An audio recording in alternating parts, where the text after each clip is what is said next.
I'm going to be demonstrating how to change a wax guard on a custom in-the-ear hearing aid. In order to complete this, we'll need our hearing aid, and then we will also need a package of wax guards.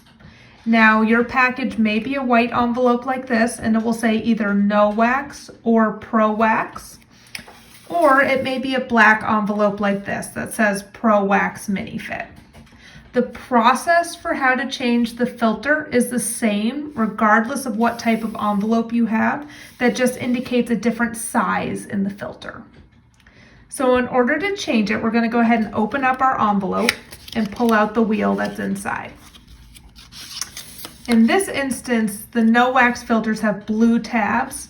Again, depending on the size, your tabs may be gray or they may be black. Again, the process is the same regardless of the color. So what we're looking to change is the filter that collects wax on the hearing aid. That is located on the part that goes in your ear canal. This little white tip right here. So in order to change that, we're going to take our wheel and we're going to remove one of the pegs. Like so. On this, you will see there is an empty side, which we will use to remove the existing filter in the hearing aid. And then there is a new white filter, which we will place in the hearing aid after removing the current filter. In order to remove the filter that's currently in the hearing aid, we're going to take the empty peg and place it directly into the existing filter,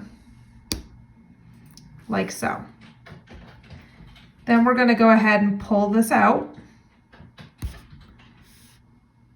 The filter came out on that tip.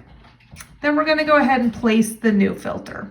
If you ever get confused, the new filter is marked by this little dot.